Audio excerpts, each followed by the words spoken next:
دلوقتي ده فايل الكاد اللي معايا، احنا اللي هنشتغل عليه هي البيدروم دي، ازاي ان احنا نقفلها بشكل مظبوط. لان لو انا جيت اعمل سيلكت على اي وول هنا او اي لاين من الخطوط اللي مكونه للوولز، هتلاقي ان هي فيها مشكله ومش مقفوله، فمش هتتعمل معايا على الماكس. فاول حاجه هعملها ان انا هقف بعيد كده بره المكان اللي انا محتاجه كله او المساحه اللي انا محتاجها، وهسلكت كل ده، ومن هنا هروح اقول له كوبي كليب او هدوس كنترول سي على طول، وبعدين هكرييت نيو كات فايل عادي جدا كده، وهاجي هنا واقول له كنترول في. انا مش محتاج كل الكلام ده، فهعمل له ديليت، وممكن اعلم على اي لاين ازرق مع اي دايمنشن ورايت كليك وهقول له سيلكت سيميلر، وهديليت كل الكلام ده علشان اقدر اشوف. دلوقتي انا لو جيت افتح اللايرز هلاقي عندي حاجة كويسة جدا. ايه هي؟ بقى في لايرز كتير. انا ما بشتغلش باللايرز دي خالص، انا بكرييت لايرز من الاول. بمعنى ايه؟ تعالوا بس الاول نبتدي نشيل الحاجات اللي احنا مش هنحتاجها. select similar برضو هنا، وهقول له delete.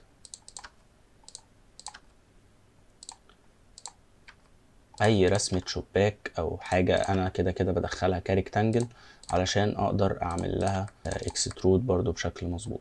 فده كده الشكل اللي بقى معايا. انا دلوقتي هقول له trim واشيل الاتنين دول مع بعض، وبعد كده هقول له extend لاي واحد فيهم.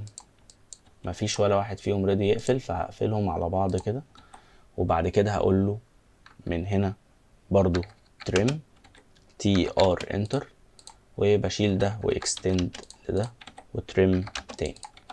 دلوقتي انا اقدر اجي اقول له لو انا برضو مسكتهم وقعدت اعمل جوين للصبح، يعني بصوا لو جيت عملت كده ماينس دول كده ماينس دول، مش وقلت له جي برضو مش هيعمل لهم جوين، هتلاقي حاجات مفقودة وهكذا. فانا ممكن اقول له بي او انتر، وبقول له اوكي، وبدوس هنا.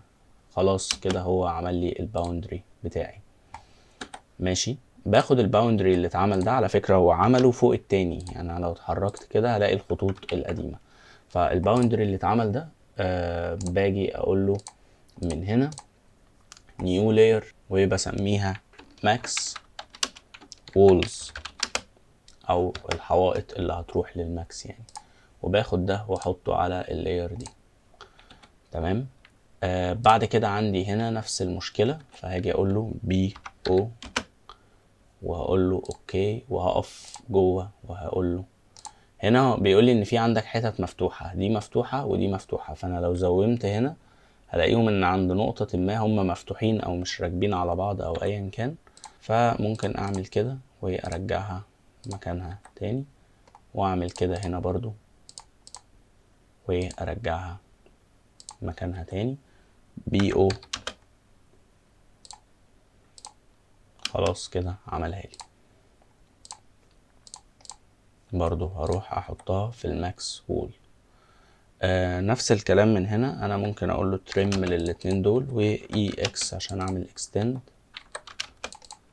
مفيش واحدة فيهم رضيت، فهاخدها واوديها برضو مفيش مشكلة. ومن هنا هقول له اي لاين واعمل كده بي او وسبيس واوكي، ودوست هنا هيقول لك في حاجة المفروض تتقفل برضو.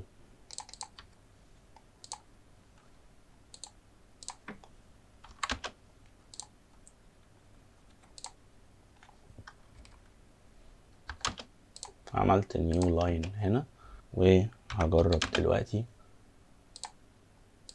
خلاص هاخدها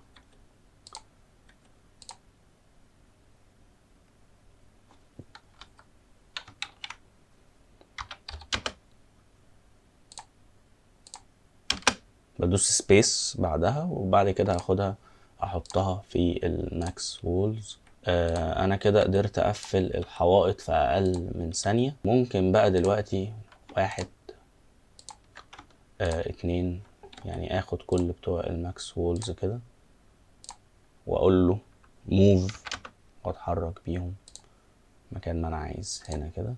نفس الكلام دي مع دي، ايه هقول له موف. فده كده بقى المكان اللي انا هشتغل عليه. هاجي اقول له اعمل لي لاير جديدة وهنسميها مثلا مع بعض دورز مثلا، فهسميها ماكس doors وهديها اي لون، وليكن لون بني كده، وهقول له REC وهشتغل هنا. لو ما ظبطتش بعلم عليها select طبعا علشان تعملها، يعني بحطها في الماكس دورز الاول، بعد كده بشتغل بشكل طبيعي. ادي اول واحد، ادي تاني واحد. هنا ده ويندو، فممكن برضو اكرييت، اقول له ماكس ويندو، ويهديها دي بقى لون اصفر مثلا.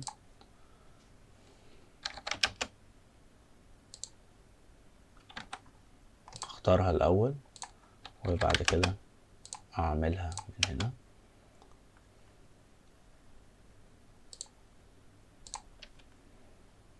طيب بعد كده الفلور، فهاجي اقول له PL علشان اعمل بولي لاين، وهشتغل من جوه علشان يبقى معايا برضو المسار بتاع الوزر، و هشتغل لحد هنا مثلا. ممكن بقى وانا هنا ادوس سي واقول له سبيس، هيقفل لي الشكل بالمنظر ده.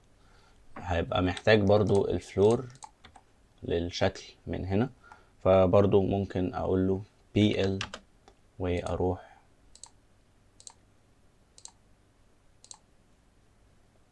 اشتغل كده.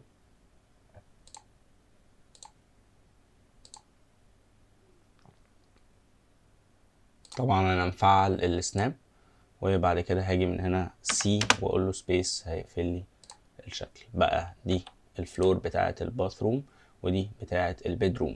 وطبعا الصح يعني في الواقع ان الشكل ده هيكون مرسوم من بره، يعني المفروض ان الصح بتاع الكلام ده ان هو يكون موجود هنا بالشكل ده، لان المنطقي ان احنا ما بنعملش الحوائط الاول. الارضيه او الفلور دي هي عباره عن سقف الدور تاني، ففي الاول وفي الاخر هي بتكون معموله المفروض الصح بتاعها زي كده من بره، بس احنا جوه الماكس بنشتغلها من جوه. في كل الاحوال احيانا بشتغل كده واحيانا بشتغل كده، بس الاسهل ان هي تكون جوه بالشكل ده، وبيكون في بقى السقف برضو بنحطه بنفس الطريقة. ممكن لو عايز تعمل برضو سقف يقفل معاك المشهد من فوق، تبقى معاك اللاين ده مفيش مشكلة، نعمل له لاير جديدة مثلا.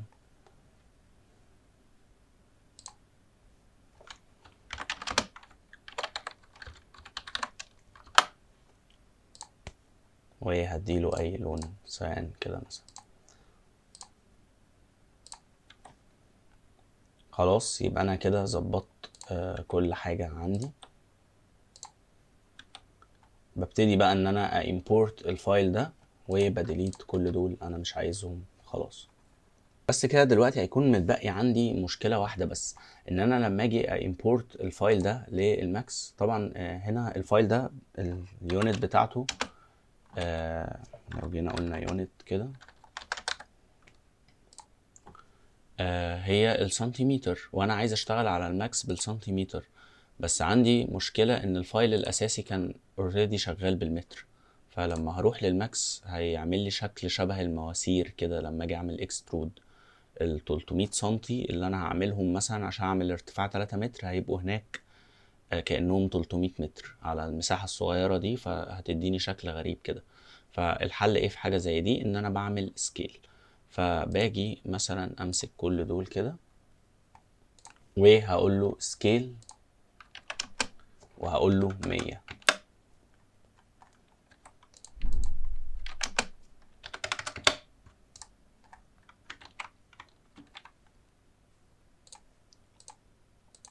قبل بس السكيل تعالوا نعمل دي اكس هنا كده علشان نشوف الدايمنشنز ماشية ازاي. لو انا جيت اقيس دي كده طالعة 4 متر و60، 4 متر 60 سنتي. فلو انا جيت قلت له سكيل ومسكت من هنا وقلت له 100، فالمفروض ان هي كده تبقى مظبوطة بعد ما اغير اليونت بتاعتي.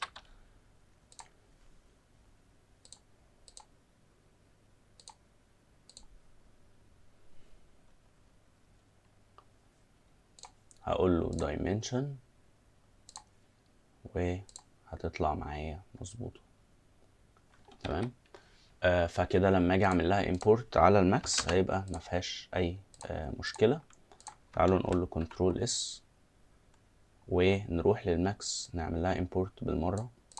كل اللي انا بعمله ان انا بقول فايل وimport وبعد كده import وبحط المسار بتاعي واختار الفايل، وبعد كده بقول له من اللايرز هنا none وبروح اعلم على الحاجات بتاعة الماكس بس اللي انا كنت عايزها، ومن هنا بشيل الريل سكيل دي واقول له اوكي. فلو جيت امسك الوولز كده بالشكل ده اهي الاسم بتاعها اهي، ورحت على قائمة موديفاي في الموديفاير ليست كتبت اكسترود هيديني الشكل ده. فلما اعمل كده هتطلع مظبوطة معايا. طبعا بنحط عليها ماتيريال بعد كده علشان ما تديش الشكل الاسود ده. وطبعا الفايل ده تقدروا تحملوه اهو اللي انا اشتغلت عليه دلوقتي، هتلاقوه على تشانل التليجرام وتشتغلوا عليه بشكل طبيعي. بس كان برضو لازم نقول المعلومات دي عشان الناس تستفيد بيها.